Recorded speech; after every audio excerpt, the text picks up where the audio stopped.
이 좀 도둑년 잡아가세요. 여기 현행범 데리고 왔어요. 경찰서 로비가 순식간에 아수라장이 됐습니다. 이 여자 바람났다고요? 50대 중반 여성이 임신 8개월 된 젊은 여성의 머리채를 움켜쥐고 사정없이 흔들어댔죠. 임산부는 비명을 지르며 배를 감쌌지만 옆에 있던 40대 남성이 그녀의 멱살을 잡아챘습니다. 남자의 목소리는 분노로 떨렸고 주변 사람들은 숨을 죽인 채 이 끔찍한 광경을 지켜봤습니다. 손 떼세요. 임산부한테 뭐 하시는 겁니까? 경찰관들이 급히 달려와 둘을 떼어놨지만 여성의 머리는 이미 헝클어져 있었고 눈가에 멍이 들어 있었습니다. 그녀는 배를 감싼 채 바닥에 주저앉아 숨을 몰아쉬었죠. 당신들 진짜 사람 아니야. 떨리는 목소리로 애원하는 그녀를 향해 나이든 여성은 더 거세게 머리채를 잡았습니다. 오늘의 이야기 시작 전에 잠시만 구독 버튼을 눌러주세요. 영상 제작에 큰 힘이 됩니다. 댓글로 시청하고 계신 곳을 알려주시면 감사한 마음 전달드리겠습니다. 그럼 이야기 바로 시작하겠습니다. 서유라는 무거운 배를 두 손으로 감싸며 시댁 현관문을 열었습니다. 임신 8개월. 이제 조금만 더 있으면 아기를 만날 수 있다는 설렘보다는 시댁 모임이 주는 부담감이 더 크게 다가왔죠. 왔어? 시어머니 윤명옥이 문을 열어주며 차갑게 말했습니다. 네, 어머님. 안녕하세요. 유라가 공손하게 인사했지만 명옥은 시계를 힐끗 보더니 인상을 찌푸렸습니다. 늦었네. 산모라고 너무 느긋한 거 아니야? 죄송합니다. 배가 무거워서. 그래도 약속 시간은 지켜야지. 들어와. 유라는 입술을 깨물며 안으로 들어갔습니다. 거실엔 이미 시댁 식구들이 모여 있었죠. 시아버지 장도식은 소파에 앉아 TV를 보고 있었고 남편 장혜원은 부엌에서 뭔가를 준비하고 있었습니다. 형님 왔어요. 혜원이 나와 유라를 맞이했지만 그의 표정은 어딘가 굳어 있었습니다. 응. 짧은 대답과 함께 유라는 거실로 들어가 조심스럽게 자리에 앉았습니다. 명옥은 부엌을 오가며 음식을 준비했고 유라는 일어나 도우려 했지만 명옥이 손을 내저었죠. 괜찮아. 앉아있어. 임산부가 부엌이라면 안 돼. 말은 그렇게 했지만 목소리엔 배려보다는 귀찮음이 묻어났습니다. 식사 준비가 거의 끝나갈 무렵 명옥이 유라를 불렀습니다. 유라야. 네, 어머님. 안방 옷장에 안 쓰는 앞치마 있을 거야. 가져와. 유라는 잠시 망설였습니다. 배가 불러 움직이는 것도 불편했고 무엇보다 시댁 안방에 혼자 들어가는 게 조심스러웠죠. 하지만 거절할 수도 없었습니다. 네, 알겠습니다. 유라는 천천히 일어나 안방으로 향했습니다. 배를 감싸며 한 걸음씩 조심스럽게 걸었죠. 안방 문을 열고 들어가니 깔끔하게 정돈된 방 안이 보였습니다. 옷장을 열어 앞치마를 찾았습니다. 서랍장 위쪽에 몇 개의 앞치마가 개켜져 있었죠. 유라는 그중 하나를 꺼내 들고 방을 나왔습니다. 가져왔습니다. 응, 거기나. 명옥은 시큰둥하게 받아들었고 곧 식사가 시작됐습니다. 식탁에 둘러앉은 가족들. 겉으로 보기엔 평범한 가족 식사였지만 공기는 묘하게 무거웠습니다. 유라는 조용히 밥을 먹으며 눈치를 살폈죠. 혜원은 계속해서 유라를 쳐다봤습니다. 의심과 경계가 가득한 눈빛이었죠. 유라는 그 시선이 불편했지만 애써 모른 척했습니다. 식사가 거의 끝나갈 무렵이었습니다. 명옥이 갑자기 자리에서 벌떡 일어나더니 안방으로 뛰어갔습니다. 잠시 후 안방에서 비명 같은 소리가 들려왔죠. 내 돈이, 내 돈 어디 갔어? 모두가 깜짝 놀라 안방으로 달려갔습니다. 명옥은 서랍장을 뒤지며 미친 듯이 소리를 질렀습니다. 현금이 없어. 분명히 여기 있었는데. 어머니, 진정하세요. 얼마나 있었는데요? 혜원이 물었지만 명옥은 대답도 하지 않고 유라를 돌아봤습니다. 그 순간 유라는 등골이 오싹해지는 걸 느꼈죠. 너. 명옥이 천천히 다가왔습니다. 너 아까 여기 들어왔지? 네. 네, 앞치마 가지러. 너 앞치마 가져올 때 돈도 가져간 거 아니야? 네. 아니에요. 저는 앞치마만. 유라는 황급히 손을 내저었지만 명옥은 이미 확신에 찬 표정이었습니다. 가방 내놔. 어머님, 진짜 저 아무것도 안 했어요. 가방 내놓으라고. 명옥이 유라의 가방을 낚아챘습니다. 가방을 뒤지고 주머니를 뒤지고 심지어 유라의 옷까지 뒤졌죠. 유라는 눈물을 흘리며 당할 수밖에 없었습니다. 어머님, 제발. 저 정말 아무것도. 그때 혜원이 다가와 유라의 팔을 거칠게 잡았습니다. 너 솔직하게 말해. 그놈이랑 도망치려고 돈 챙긴 거지? 뭐라고요? 헬스장 그 남자. 너 그 새끼랑 바람났잖아. 인정해. 혜원의 목소리는 광기로 가득했습니다. 유라는 믿을 수 없다는 표정으로 남편을 쳐다봤죠. 오빠, 난 그런 적 없어. 트레이너는 그냥. 닥쳐. 내가 다 알아. 내가 그 새끼랑 얼마나 친하게 지내는지. 명옥도 거들었습니다. 돈 없는 집안에서 와놓고 이런 짓을 하다니. 내가 훔쳐간 거 맞지? 아니에요. 진짜 아니에요. 유라는 울부짖었지만 아무도 그녀의 말을 믿지 않았습니다. 명옥은 차갑게 선언했습니다. 경찰서 가자. 거기 가서 확실하게 밝혀보자고. 그렇게 유라는 임신 8개월의 몸으로 시댁 사람들에게 끌려 경찰서로 향하게 됐습니다. 경찰서까지 가는 차 안은 지옥이었습니다. 뒷좌석에 탄 유라는 배를 감싼 채 작게 떨고 있었고 조수석의 명옥은 계속해서 독서를 쏟아냈죠. 내가 훔쳐간 거 맞지? 솔직하게 말해. 임신했다고 봐주는 줄 알아? 유라는 대답하지 않았습니다. 아니, 대답할 수가 없었죠. 목이 메어 말이 나오지 않았으니까요. 운전하던 혜원도 백미러로 유라를 노려봤습니다. 넌 내가 모를 줄 알았어? 내가 그 트레이너랑 얼마나 자주 웃으면서 얘기하는지. 유라는 고개를 숙인 채 눈물만 흘렸습니다. 경찰서 주차장에 차가 멈췄습니다. 내려. 혜원의 차갑고 짧은 명령. 유라는 천천히 차에서 내렸고 명옥이 그녀의 팔을 거칠게 잡아 끌었습니다. 빨리 안 와. 아파요. 제발. 유라의 애원 따윈 아무 소용이 없었습니다. 경찰서 로비 문이 열렸습니다. 그 순간부터 유라의 인생에서 가장 치욕스러운 시간이 시작됐죠. 경찰 계세요. 여기 도둑 잡아주세요. 명옥이 로비 한가운데서 목청껏 소리쳤습니다. 대기하던 사람들이 일제히 고개를 돌렸죠. 호기심 가득한 눈빛들이 유라에게 쏟아졌습니다. 저 여자가 우리 집 돈 훔쳐갔어요. 명옥은 유라의 머리채를 움켜쥐었습니다. 그리고 사정없이 흔들어댔죠. 아!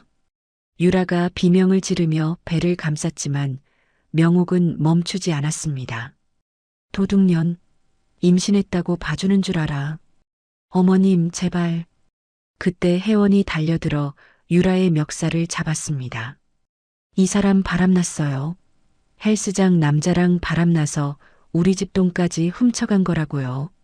혜원은 유라의 멱살을 잡은 채 마구 흔들었습니다. 유라의 머리가 앞뒤로 심하게 꺾였고 배를 감싸던 손이 풀렸죠. 오빠, 제발. 아기가. 지금 조사 좀 해주세요. 이 여자 불륜 조사하고 절도죄로 잡아가 주세요. 주변 사람들은 숨죽인 채 이 끔찍한 광경을 지켜봤습니다. 누군가는 휴대폰을 꺼내 들기도 했죠. 여기 뭐 하시는 겁니까? 당직 경찰관들이 급히 달려왔습니다. 손 떼세요. 당장. 이 여자가 우리 집 돈을 훔쳐갔다니까요. 임산부한테 폭행하시면 안 됩니다. 진정하세요. 경찰관 2명이 명옥과 혜원을 떼어냈습니다. 유라는 그 자리에 주저앉아 배를 감싸며 흐느꼈죠. 일단 모두 조사실로 가시죠. 경찰관의 안내로 4사람은 조사실로 향했습니다. 복도를 걸으며 유라는 주변의 시선들을 느꼈습니다. 수군거리는 소리, 손가락질, 비난 섞인 눈빛들. 나는 아무것도 하지 않았는데. 조사실 문이 닫혔습니다. 책상 너머 경찰관이 앉았고 한쪽엔 명옥과 혜원이, 다른 쪽엔 유라가 앉았습니다. 무슨 일이신지 설명해 주시겠습니까? 경찰관이 명옥을 보며 물었습니다. 이 여자가 우리 집에서 현금을 훔쳐갔어요. 200만 원이나 되는 돈을요. 증거가 있으십니까? 이 여자가 제 방에 들어갔고 그 후로 돈이 없어졌다고요. 유라가 떨리는 목소리로 말했습니다. 저는 앞치마를 가지러 들어간 것뿐이에요. 돈은 보지도 못했어요. 거짓말. 내가 가져간 거 말고 누가 가져갔겠어. 명옥이 고함쳤지만 경찰관은 침착하게 말했습니다. 일단 진정하시고요. 신고인분, CCTV나 목격자 같은 증거가 있으신가요? 그건 집안에 CCTV는 없지만 이 여자 말고는 아무도 안 들어갔어요. 그럼 물증이 없으시네요. 경찰관의 말에 명옥의 표정이 굳었습니다. 혜원이 끼어들었습니다. 그럼 분류는요? 이 여자 바람났어요. 그것도 증거가 있으십니까? 제가 봤어요. 헬스장에서 남자랑 친하게. 그게 불륜의 증거는 아니죠.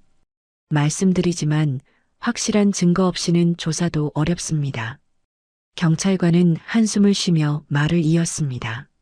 솔직히 말씀드리면 이건 가정 내 문제로 보입니다. 절도 증거도 없고 불륜 증거도 없고요. 서로 합의하시는 게 어떻습니까? 유라는 믿을 수 없었습니다. 로비에서 머리채를 잡히고 멱살을 잡힌 것도, 임신한 몸으로 폭행당한 것도, 모두가 지켜보는 앞에서 도둑으로 몰린 것도 이 사람들에겐 그저 가정 문제일 뿐이었습니다. 합의라니요. 저는 피해자인데 그래도 가족끼리 법정까지 가는 건 좋지 않잖아요. 잘 이야기해 보세요. 경찰관은 자리에서 일어났습니다. 생각 좀 하시고 결정되면 불러주세요. 문이 닫혔습니다. 조사실엔 무거운 침묵만 흘렀습니다. 명옥이 차갑게 말했습니다. 어차피 증거가 없으니까 넘어가는 거지만 내가 가져간 거 우리는 다 알아. 혜원도 거들었습니다. 앞으로 조심해. 다시는 이런 짓 하지 마. 유라는 그들을 바라봤습니다. 사과는커녕 여전히 자신을 의심하고 도둑 취급하고 바람둥이로 몰아가는 사람들. 그 순간 유라는 깨달았습니다. 이 사람들과는 더 이상 함께 살 수 없어. 경찰서를 나서는 유라의 눈에는 더 이상 눈물이 없었습니다. 대신 그 자리엔 차갑고 단단한 결심만이 남아 있었죠. 이혼하자. 뱃속에 아기를 쓰다듬으며 유라는 새로운 삶을 위한 첫걸음을 내딛기로 마음먹었습니다. 경찰서에서 돌아온 집은 차갑고 무거운 공기로 가득했습니다. 현관문을 열고 들어서자마자 유라는 소파에 주저앉았습니다. 온몸에 힘이 빠져 한 발짝도 더 움직일 수 없었죠. 혜원은 부엌으로 가서 물을 한 잔 따라왔습니다. 물 마셔. 유라는 대답하지 않았습니다. 그저 멍하니 앞만 바라볼 뿐이었죠. 혜원은 유라 옆에 앉았습니다. 그리고 갑자기 눈물을 흘리기 시작했습니다. 미안해. 유라는 천천히 혜원을 돌아봤습니다. 내가 오해했어. 내가 정말로 돈을 훔친 건 아닐 수도 있어. 혜원의 목소리는 떨렸습니다. 경찰서까지 끌고 간 건 너무했어. 미안해. 정말 미안해. 유라는 아무 말도 하지 않았습니다. 혜원은 유라의 손을 잡았습니다. 나 요즘 머리가 너무 복잡해서 그랬어. 회사 일도 힘들고 엄마도 계속 잔소리하고 그래서 내가 날 떠날까봐 너무 불안했던 거야. 유라는 손을 빼려 했지만 혜원이 더 세게 붙잡았습니다. 용서해줘. 응? 다시는 안 그럴게. 약속할게. 그 순간 유라는 이 말을 몇 번이나 들었는지 셀 수조차 없었습니다. 결혼 후 처음 폭력이 시작됐을 때도, 두 번째로 물건을 던졌을 때도, 세 번째로 벽을 주먹으로 쳤을 때도 혜원은 언제나 울면서 사과했습니다. 그리고 유라는 그때마다 용서했죠. 이번이 마지막일 거야. 하지만 그건 착각이었습니다. 저녁 6시, 유라가 부엌에서 저녁을 준비하고 있을 때였습니다. 혜원의 휴대폰이 울렸습니다. 누군가로부터 온 메시지. 혜원은 화면을 보더니 갑자기 인상을 찌푸렸습니다. 봐. 유라가 돌아봤습니다. 너 오늘 누구 만났어? 아무도 안 만났어요. 집에만 있었잖아요. 거짓말하지 마. 헬스장 갔다 온 거 아니야? 유라는 한숨을 쉬었습니다. 임신 8개월인데 무슨 헬스장을 가요. 오빠, 제발 그만해요. 그만하라고. 혜원의 목소리가 갑자기 커졌습니다.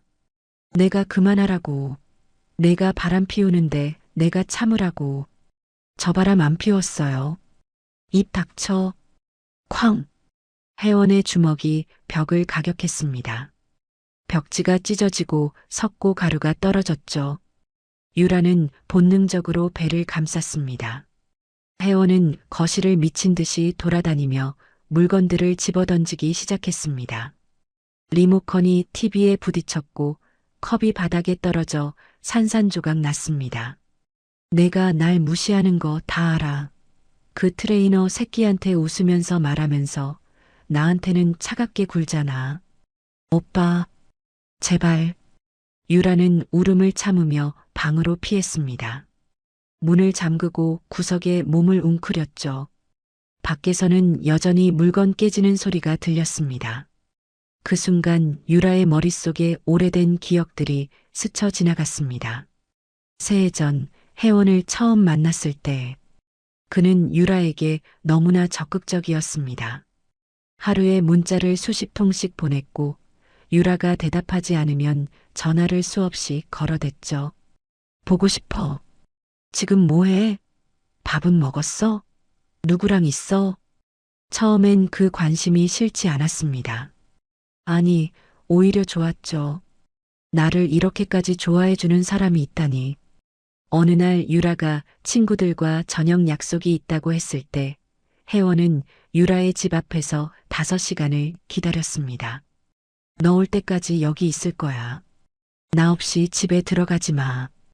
유라는 그 모습이 안쓰러워서 약속을 일찍 끝내고 돌아왔습니다. 혜원은 울면서 유라를 안았습니다. 나 너 없으면 못 살아. 절대 날 떠나지 마. 당시 유라는 그것을 사랑이라고 믿었습니다. 간절하고 뜨겁고 진실한 사랑. 하지만 지금 돌이켜보니 그건 사랑이 아니었습니다. 소유욕이었습니다. 집착이었습니다. 유라를 자기 것으로 만들고 싶어 하는 병적인 욕망이었죠. 결혼 후 그 욕망은 점점 더 심해졌습니다. 유라가 조금이라도 늦게 들어오면 추궁했고 남자 동료와 대화했다는 이유만으로 화를 냈습니다. 유라의 휴대폰을 몰래 확인하고 SNS 친구 목록까지 검사했죠. 그리고 임신을 하자 혜원의 의심은 광기로 변했습니다. 내가 애가 졌다고 날 떠날 생각하지 마. 절대 보내주지 않아. 폭력이 시작됐습니다. 처음엔 물건을 던지는 정도였습니다. 그 다음엔 벽을 치고 문을 발로 찼습니다. 그리고 마침내 유라에게 손을 댔죠. 하지만 폭력이 끝나면 언제나 사과가 이어졌습니다. 울면서 무릎 꿇으면서 용서를 빌었습니다.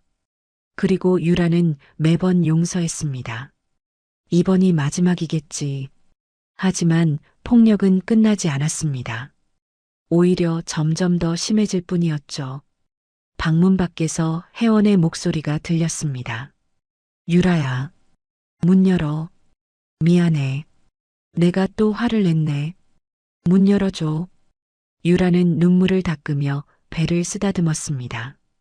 아기가 뱃속에서 작게 움직였습니다. 그 순간 유라는 깨달았습니다. 이대로는 안 돼. 아기가 위험해. 이건 더 이상 자신만의 문제가 아니었습니다. 뱃속의 아기, 곧 태어날 생명을 지켜야 했습니다. 이 집에서, 이 남자 곁에서는 아기를 안전하게 키울 수 없었습니다. 유라는 휴대폰을 꺼냈습니다. 그리고 친구 채린에게 조용히 메시지를 보냈습니다. 채린아, 나 도와줘. 이혼하고 싶어. 답장은 금방 왔습니다. 알았어. 내일 만나자. 내가 변호사 알아볼게. 유라는 휴대폰을 꼭 쥐었습니다. 이제 더 이상 참지 않을 것입니다.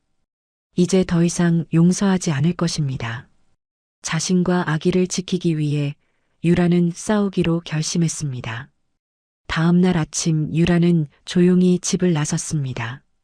혜원은 새벽까지 술을 마시고 소파에서 잠들어 있었죠.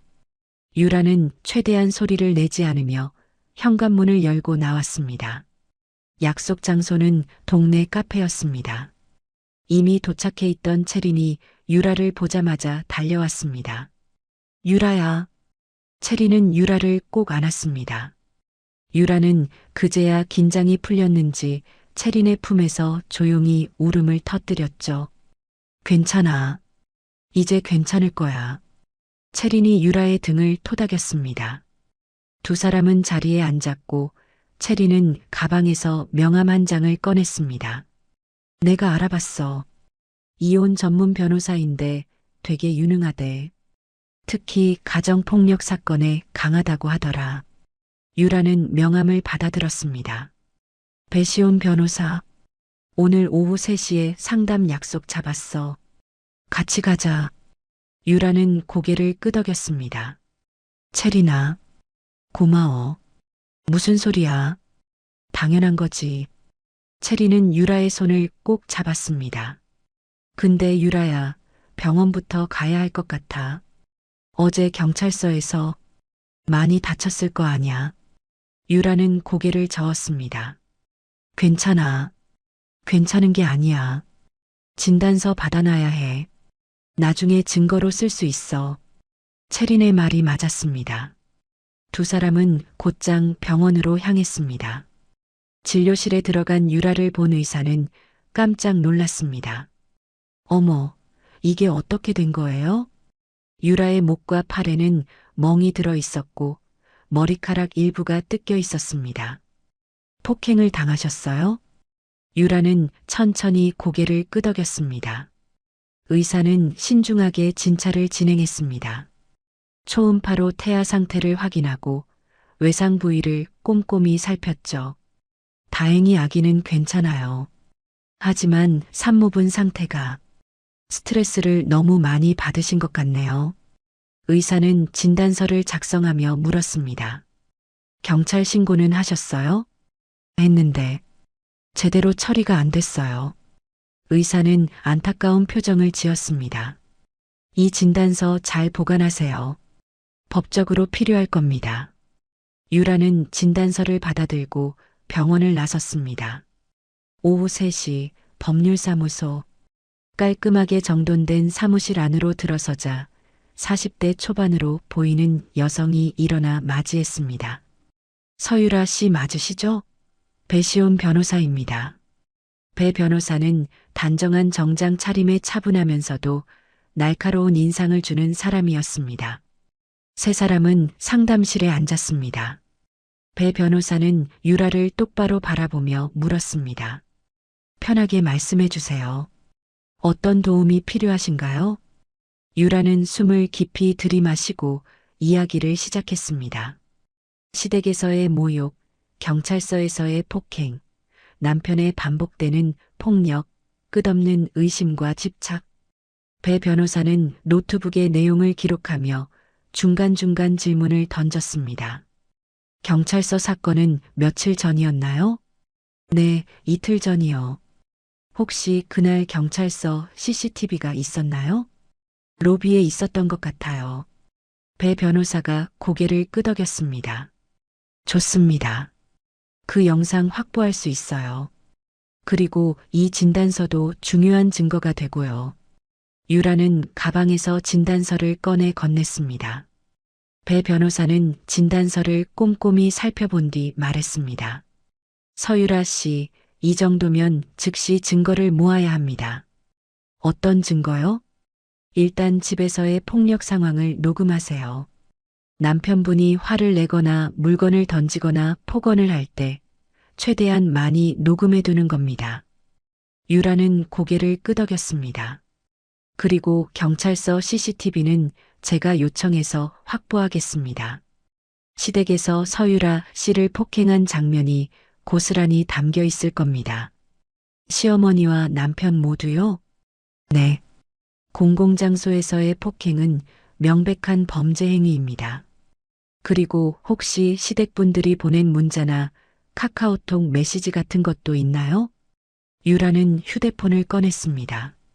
시어머니가 보낸 욕설 문자들이 있어요. 배 변호사가 확인했습니다.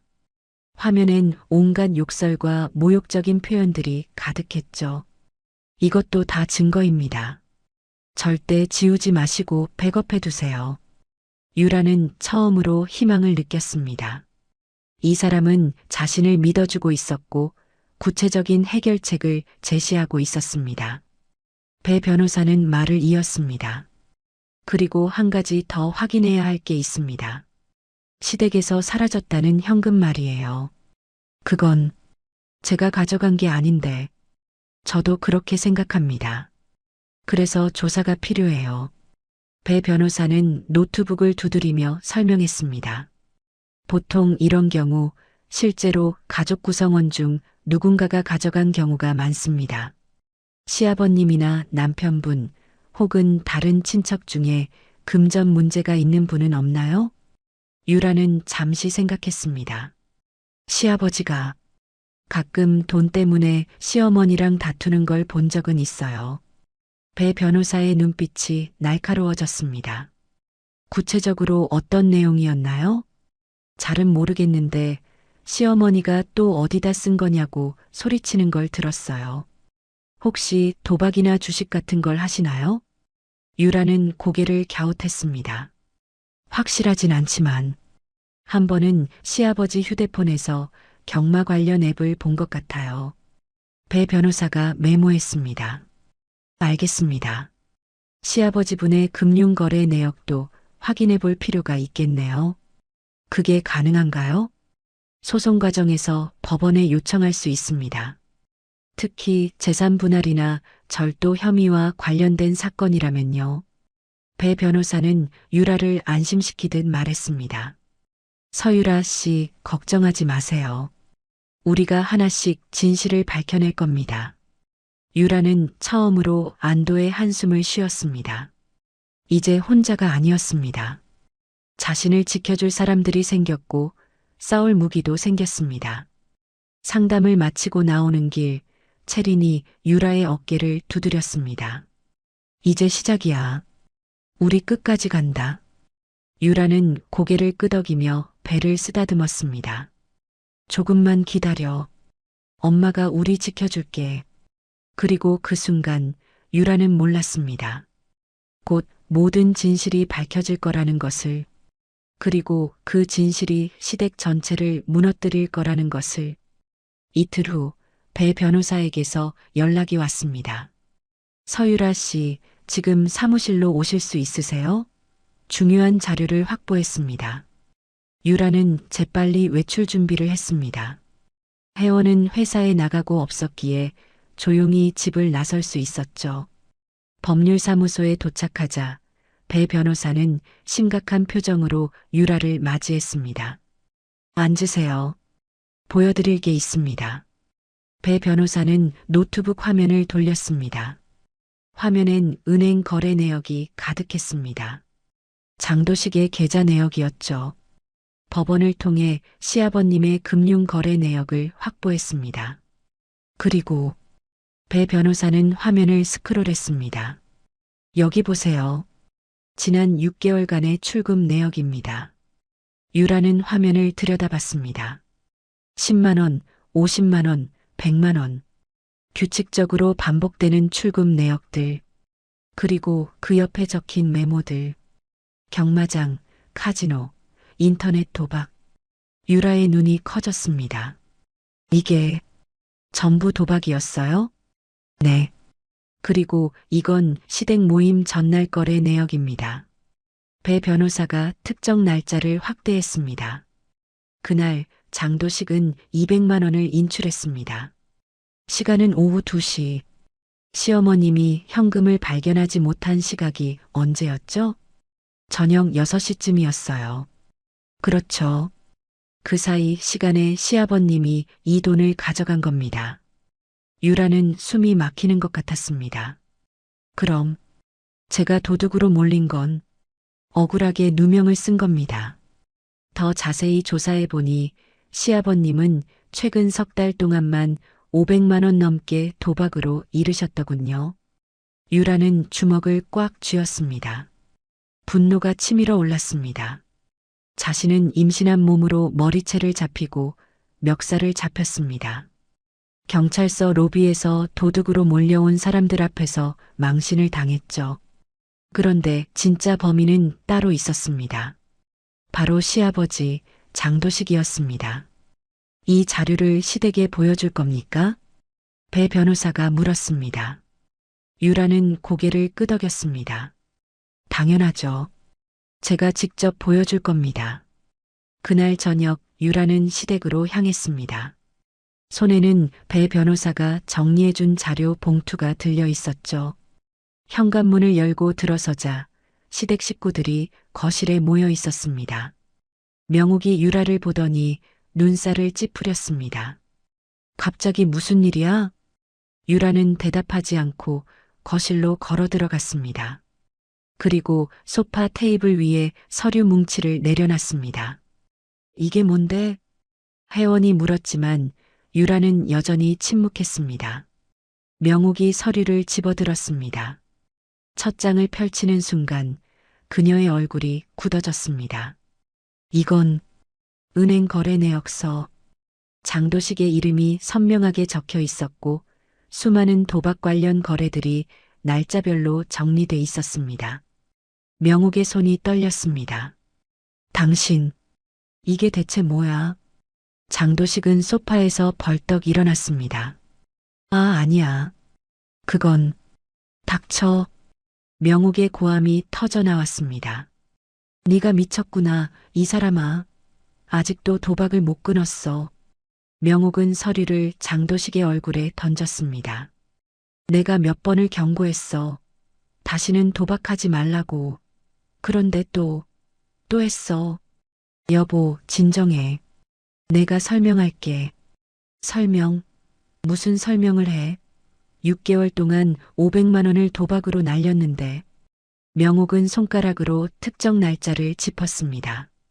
그리고 이건 뭐야? 200만 원. 우리 집에서 없어진 그 돈 아니야. 장도식은 말문이 막혔습니다. 혜원도 서류를 집어들고 확인했습니다. 그의 얼굴도 점점 창백해졌죠. 아버지, 이게 정말이에요? 장도식은 고개를 숙였습니다. 미안하다. 미안하다고. 명욱이 장도식의 멱살을 잡았습니다. 당신 때문에 우리가 사람들 앞에서 뭐가 된 거야. 경찰서까지 가서 며느리를 도둑으로 몰았는데 진짜 도둑은 당신이었어. 거실은 순식간에 아수라장이 됐습니다. 명욱은 울부짖으며 장도식을 때렸고 장도식은 그저 얻어맞을 뿐이었습니다. 혜원은 멍하니 서류를 들여다보고 있었습니다. 아버지가 가져간 거였어. 유라는 차갑게 말했습니다. 제가 도둑이라며 머리채를 잡고 멱살을 잡고 경찰서까지 끌고 갔던 거 기억하시죠? 명옥이 유라를 돌아봤습니다. 하지만 사과의 말은 나오지 않았습니다. 대신 명옥은 다시 장도식을 향해 소리쳤습니다. 이 사람 때문에 내 얼굴에 철판 깔렸어. 어떻게 동네 사람들 얼굴을 보고 다녀. 유라는 웃음이 나왔습니다. 이 사람은 지금도 자신이 며느리에게 한 짓에 대해선 단 한마디 미안하단 말도 없었습니다. 오직 자기 체면만 신경 쓸 뿐이었죠. 혜원도 마찬가지였습니다. 그는 유라를 보지도 않은 채 그저 아버지를 원망스럽게 쳐다볼 뿐이었습니다. 유라는 가방에서 또 다른 서류를 꺼냈습니다. 이건 이혼 소송 서류입니다. 명옥과 혜원이 동시에 유라를 쳐다봤습니다. 뭐라고? 저 이혼할 겁니다. 그리고 여러분을 상대로 손해배상 청구도 할 예정이고요. 유라의 목소리는 담담했습니다. 경찰서에서의 폭행, 명예훼손, 그리고 정신적 피해, 전부 법적으로 처리하겠습니다. 혜원이 다가왔습니다. 유라야, 잠깐만. 이건 오해야. 우리가. 오해요? 제가 임신 8개월인데 머리채를 잡아당긴 게 오해예요? 멱살을 잡고 흔든 게 오해예요? 유라는 한 발짝도 물러서지 않았습니다. 저는 더 이상 참지 않을 겁니다. 앞으로 법정에서 뵙죠? 유라는 몸을 돌렸습니다. 뒤에서 명옥이 소리쳤습니다. 내가 감히 시댁을 고소해. 유라는 돌아보지 않았습니다. 그저 현관문을 열고 나갔을 뿐이었죠. 문이 닫히는 순간 유라는 깊게 숨을 들이마셨습니다. 드디어 진실이 밝혀졌습니다. 그리고 이제 시작입니다. 자신과 아기를 위한 진짜 싸움이. 유라는 배를 쓰다듬으며 걸음을 옮겼습니다. 뒤에서 들려오는 고함 소리 따윈 더 이상 두렵지 않았습니다. 석 달이 흘렀습니다. 그동안 유라는 친정집에 머물며 출산을 준비했고 배 변호사는 소송 준비에 박차를 가했습니다. 경찰서 CCTV, 폭행 진단서, 녹음 파일, 시댁의 욕설 문자, 장도식의 금융거래내역. 모든 증거가 완벽하게 정리됐습니다. 법정 날짜가 잡혔습니다. 유라는 배가 불러 움직이기 힘들었지만 반드시 법정에 서고 싶었습니다. 제가 직접 가야 해요. 끝까지 보고 싶어요. 배 변호사는 조금 걱정스러운 표이였지만 유라의 의지를 꺾을 순 없었습니다. 법정 안. 유라는 한쪽에 앉았고 건너편엔 혜원과 명옥 그리고 그들의 변호사가 앉아 있었습니다. 재판장이 입장했고 재판이 시작됐습니다. 배 변호사는 차분하고 명확하게 증거들을 제시했습니다.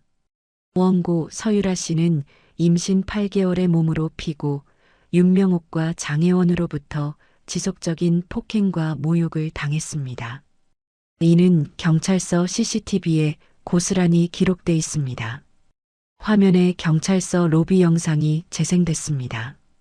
명옥이 유라의 머리채를 잡아당기는 장면, 혜원이 멱살을 잡고 흔드는 장면. 재판장의 표정이 굳었습니다. 그리고 이것은 원고가 병원에서 받은 진단서입니다. 목과 팔의 타박상, 두피 손상, 그리고 극심한 심리적 스트레스. 배 변호사는 증거를 하나씩 제출했습니다. 또한 피고 장혜원은 결혼 생활 내내 원고를 의심하며 정서적 폭력을 행사했고 이는 녹음 파일로 확인 가능합니다. 녹음 파일이 재생됐습니다. 혜원의 고함 소리, 물건 던지는 소리, 벽을 치는 소리, 그리고 유라의 떨리는 목소리. 오빠, 제발 그만해요. 아기가 놀랄까봐 무서워요. 법정은 무겁게 침묵했습니다. 피고 측 변호사가 반박을 시도했습니다. 하지만 피고들은 원고가 절도를 저질렀다고 의심할 만한 정황이 그 부분은 이미 명확히 밝혀졌습니다. 배 변호사가 끼어들었습니다. 현금을 가져간 사람은 시아버지 장도식이었으며 이는 은행거래 내역으로 증명됩니다. 원고는 아무런 잘못도 하지 않았습니다. 피고 측 변호사는 더 이상 할 말이 없었습니다. 재판은 빠르게 진행됐습니다. 증거는 명백했고 피고 측은 제대로 된 반박조차 하지 못했습니다. 몇 주 후 판결이 내려졌습니다. 피고 장혜원과 원고 서유라의 이혼을 인정한다. 양육권은 원고에게 전부 귀속되며 피고는 원고에게 위자료 3천만 원을 지급하라. 재판장의 선언이 떨어지는 순간 유라는 눈을 감았습니다. 긴 싸움이 끝났습니다. 이제 자유였습니다. 법정을 나서는 유라를 혜원이 불렀습니다. 유라야. 유라는 돌아보지 않았습니다. 미안해. 내가 잘못했어. 다시 생각해보면 안 될까? 유라는 멈춰섰습니다. 그리고 천천히 돌아봤습니다. 오빠 늦었어요. 유라의 목소리는 차가웠습니다. 저는 이제 오빠 없이도 잘 살 거예요. 그러니까 제발 우리 인생에서 사라져 주세요. 유라는 다시 몸을 돌려 걸어갔습니다. 채린이 유라의 팔을 잡아주었고 두 사람은 법원을 나섰습니다. 햇살이 눈부셨습니다. 유라는 배를 쓰다듬으며 미소 지었습니다. 이제 우리 둘만의 시간이야. 그로부터 한 달 후 유라는 건강한 딸을 출산했습니다. 작고 예쁜 아기. 유라는 아기를 품에 안고 눈물을 흘렸습니다.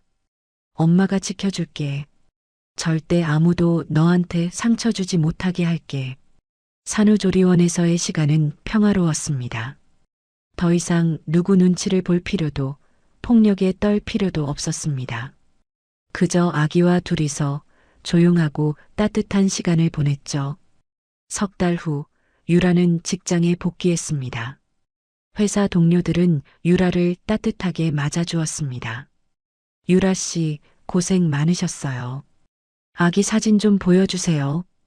유라는 휴대폰을 꺼내 아기 사진을 보여주었습니다. 동료들은 감탄사를 연발했고 유라는 행복하게 웃었습니다. 일은 바빴지만 유라는 오히려 그게 좋았습니다. 일하는 시간 동안은 오롯이 자신에게 집중할 수 있었고 퇴근 후엔 아기와 시간을 보낼 수 있었으니까요. 물론 쉽지만은 않았습니다. 한부모로 아이를 키운다는 건 생각보다 힘든 일이었죠. 밤에 아기가 울 때면 혼자서 달래야 했고 아플 때도 혼자서 병원에 데려가야 했습니다. 하지만 유라는 후회하지 않았습니다. 혼자여도 행복했습니다. 폭력도 의심도 모욕도 없는 삶. 그것만으로도 충분히 감사했으니까요. 주말 오후 유라는 아기를 유모차에 태우고 공원을 산책했습니다. 따뜻한 햇살 아래 아기는 평화롭게 잠들어 있었습니다.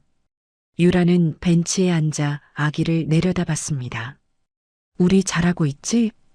그때 휴대폰이 울렸습니다. 채린에게서 온 메시지였습니다. 유라야, 오늘 저녁에 우리 집 올래? 맛있는 거 해줄게. 유라는 미소 지으며 답장을 보냈습니다. 그래, 갈게. 고마워. 유라는 휴대폰을 내려놓고 다시 아기를 바라봤습니다. 이제 주변엔 자신을 진심으로 아끼는 사람들만 남았습니다. 친구들, 동료들, 그리고 가장 소중한 딸. 유라는 깊게 숨을 들이마셨습니다. 공기가 맑고 상쾌했습니다. 더 이상 두렵지 않았습니다. 더 이상 불안하지 않았습니다. 평화는 오래가지 않았습니다. 이혼 판결이 확정되고 2달이 지난 어느 날 밤이었습니다.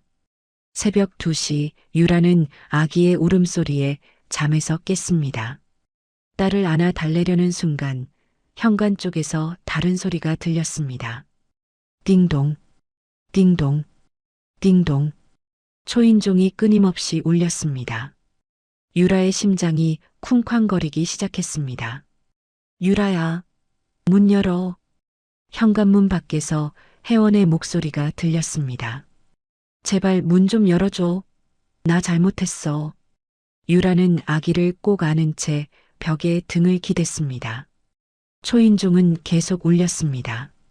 10번, 20번, 30번. 혜원은 문을 두드리기 시작했습니다. 쿵쾅 쿵쾅 쿵쾅.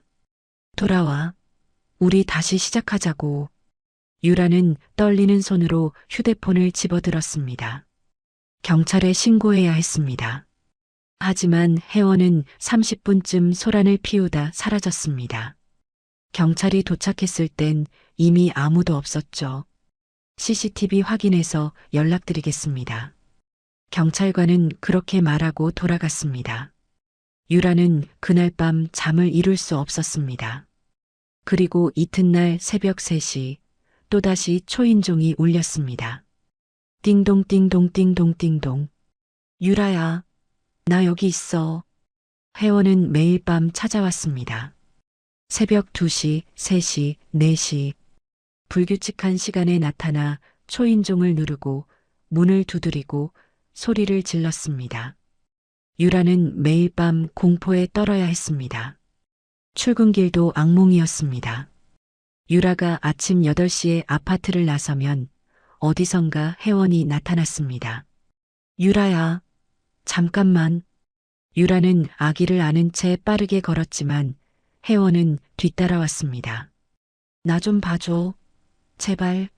우리 애기 얼굴이라도 보자. 유라는 택시를 잡아타고 도망쳐야 했습니다. 회사에 도착해도 안심할 수 없었습니다. 점심시간 동료와 밖으로 나가려던 유라는 회사 뒤편 골목에서 혜원을 발견했습니다. 그는 담배를 피우며 회사 출입구를 지켜보고 있었습니다. 유라는 황급히 동료를 끌고 다른 방향으로 나갔습니다. 유라 씨, 왜 그래요? 아무것도 아니에요. 그냥 저쪽으로 가요. 퇴근 시간엔 더 심했습니다. 혜원은 회사 앞 커피숍에 앉아 유리창 너머로 유라를 지켜봤습니다. 유라는 동료들에게 부탁해 함께 나갔고 택시를 타고 멀리 돌아서 집으로 향했습니다. 어느 날 유라의 동료 한 명이 불편한 표정으로 다가왔습니다. 유라 씨, 저기 좀 이상한 사람이 유라 씨 물어봤어요. 누가요? 30대 남자였는데 유라 씨 요즘 어디 가는지 아냐고 물어보더라고요. 기묘했어요. 유라는 온몸에 소름이 돋았습니다. 다른 사람들한테도 물어봤나요? 네, 제가 들은 바론 몇 명한테 물어본 것 같아요. 유라는 휴대폰을 확인했습니다. 혜원에게서 온 문자 메시지가 쌓여 있었습니다. 돌아와라. 아기 데리고 도망갈 생각 마라. 내가 어디 있든 난 다 보고 있다. 너 오늘 회사 앞 카페에서 누구랑 커피 마셨지? 회색 코트 입은 남자. 누구야? 유라의 손이 떨렸습니다. 혜원은 정말로 자신을 감시하고 있었습니다. 음성 메시지도 수십 통 와 있었습니다. 유라야, 나야. 제발 전화 좀 받아줘. 우리 다시 만나자. 응? 내가 잘못했어. 내가 날 이렇게 만든 거야. 너 때문이야. 아기라도 보자. 내 딸인데 왜 못 보게 해? 너 계속 도망 다닐 거야? 내가 어디 있는지 다 알아. 유라는 휴대폰을 던져버리고 싶었습니다. 하지만 증거로 남겨야 했습니다. 집에 돌아온 유라는 관리실에 들렀습니다. CCTV 좀 확인하고 싶은데요. 관리실 직원이 영상을 보여줬습니다. 지난 일주일간의 기록. 혜원은 일주일에 4번에서 5번씩 유라의 집 앞을 서성이고 있었습니다. 때로는 1시간 넘게 복도에 서 있기도 했고 문 앞에 쪼그리고 앉아 있기도 했습니다. 이 사람 누구예요? 자꾸 배회하던데. 전 남편이에요. 관리실 직원이 걱정스러운 표정을 지었습니다. 경찰에 신고하셨어요? 했는데 증거가 부족하다고. 이 영상 복사해 드릴게요. 이거 가지고 다시 신고하세요. 유라는 영상 파일을 USB에 담아받았습니다. 그날 밤 유라는 아기를 재운 뒤 배 변호사에게 전화를 걸었습니다. 변호사님, 도와주세요. 유라의 목소리는 떨렸습니다. 전 남편이 계속 따라다녀요. 매일 밤 집 앞에 와서 날리고 회사까지 쫓아오고 저 너무 무서워요. 배 변호사는 침착하게 대답했습니다. 일단 진정하시고 지금까지 모은 증거들 전부 보내주세요. 문자, 음성 메시지, CCTV 전부요. 네. 그리고 내일 사무실로 오세요. 접근금지 명령 신청할 겁니다. 유라는 안도의 한숨을 쉬었습니다. 정말 가능한가요? 물론입니다. 이건 명백한 스토킹이에요. 법적으로 처벌받아야 합니다. 전화를 끄는 유라는 아기가 자는 방으로 들어갔습니다. 작고 평화롭게 잠든 딸의 얼굴. 유라는 딸의 이마에 입을 맞췄습니다. 조금만 참아. 곧 끝날 거야. 하지만 그날 밤 새벽 4시 또다시 초인종이 울렸습니다. 유라야, 제발 문 열어줘. 유라는 아기를 꼭 안고 귀를 막았습니다. 눈물이 흘러내렸습니다. 언제쯤 이 악몽이 끝날까요? 언제쯤 진짜 자유로워질 수 있을까요?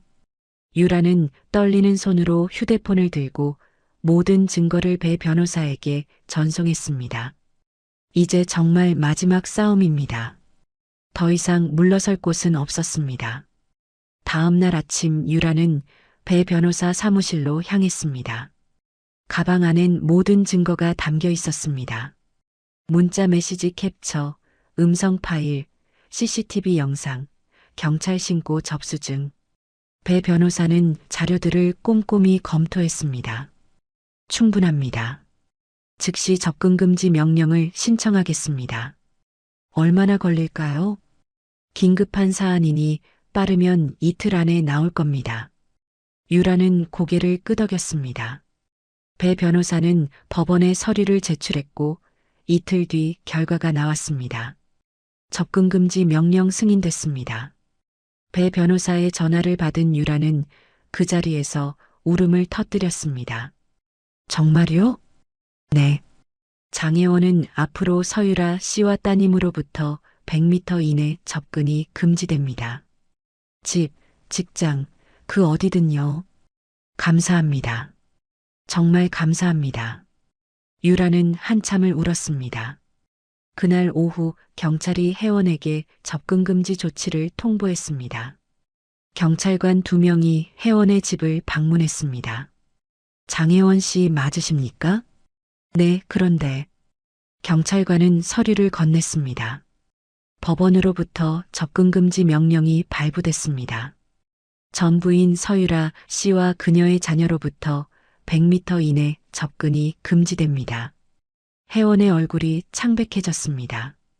이게 무슨... 이 명령을 어길 시 즉시 체포되며 형사처벌을 받게 됩니다. 명심하십시오. 경찰관은 단호하게 경고하고 떠났습니다. 혜원은 서류를 구겨 쥔 채 주저앉았습니다. 그날 밤 유라의 집 앞 복도는 조용했습니다. 초인종도 울리지 않았고 문을 두드리는 소리도 없었습니다. 유라는 처음으로 편안하게 잠들 수 있었습니다. 며칠이 지나도 혜원은 나타나지 않았습니다. 1주일, 2주일. 유라는 서서히 일상을 되찾아갔습니다. 출근길에 뒤를 돌아보지 않아도 됐고 회사 골목을 걸을 때도 두렵지 않았습니다. 드디어 숨을 쉴 수 있게 됐습니다. 진짜 자유였습니다. 같은 시각, 시댁. 윤명옥은 아파트 복도를 걷다가 이웃 아주머니와 마주쳤습니다. 어머, 윤 선생님. 아, 네. 안녕하세요. 우리 손주가 오늘 놀러 왔어요. 애가 얼마나 귀여운지 몰라요. 이웃 아주머니는 신이 나서 손주 자랑을 늘어놨습니다. 이번 주말엔 같이 놀이공원 간대요. 할머니가 뭐든 다 사줘야죠. 명옥은 억지로 웃으며 고개를 끄덕였습니다. 그러시겠네요. 윤 선생님 손주는 언제 오나요? 한번 뵈야 되는데. 명옥의 표정이 굳었습니다. 아, 그건, 아, 맞다. 며느리랑 이혼했다고 들었어요. 안 됐네요. 이웃은 겉으론 안타까운 척했지만 목소리엔 호기심이 가득했습니다. 그럼 손주는 누가 키워요? 며느리가 데리고 있죠. 아이고, 그럼 못 보시겠네요. 손주 얼굴이라도 보고 싶으실 텐데. 명옥은 대답하지 못했습니다. 집으로 돌아온 명옥은 거실 소파에 앉았습니다. 창밖으론 아이들의 웃음소리가 들렸습니다. 놀이터에서 노는 아이들, 손주를 데리고 산책 나온 할머니들. 명옥은 표정 없는 얼굴로 그 광경을 바라봤습니다. 다들 손주가 와서 떠들썩하다는데 명옥은 작게 중얼거렸습니다. 나는. 짧은 침묵. 명옥의 머릿속엔 유라의 얼굴이 스쳤습니다. 경찰서에서 머리채를 잡아 흔들던 순간, 도둑이라고 소리치던 순간, 그때 유라는 임신 8개월이었습니다. 그리고 그 아기가 지금 자신의 손주였습니다. 명옥은 고개를 저었습니다. 내가 왜 후회를 해? 잘못한 건 저의지. 하지만 마음 한구석은 텅 비어 있었습니다. 명옥은 일어나 부엌으로 갔습니다. 저녁을 준비해야 했습니다. 남편과 아들을 위해. 하지만 식탁은 예전보다 훨씬 더 조용했습니다. 같은 시각 공원. 유라는 딸을 안고 벤치에 앉아 있었습니다. 따뜻한 오후 햇살이 두 사람을 감싸고 있었습니다. 아기는 유라의 품에서 평화롭게 잠들어 있었고 유라는 아기의 작은 손을 쓰다듬었습니다. 주변에선 사람들이 산책을 하고 아이들이 뛰어놀고 새들이 지저귀고 있었습니다. 모든 게 평화로웠습니다. 유라는 깊게 숨을 들이마셨습니다. 더 이상 두렵지 않았습니다. 더 이상 누군가의 시선을 의식하지 않아도 됐습니다. 유라는 딸을 내려다보며 조용히 말했습니다. 우리 이제 괜찮아. 아기가 작게 숨을 내쉬었습니다. 유라는 미소 지었습니다. 엄마가 지켜줄게. 이제는 나와 우리 아이를 지키며 살 거야.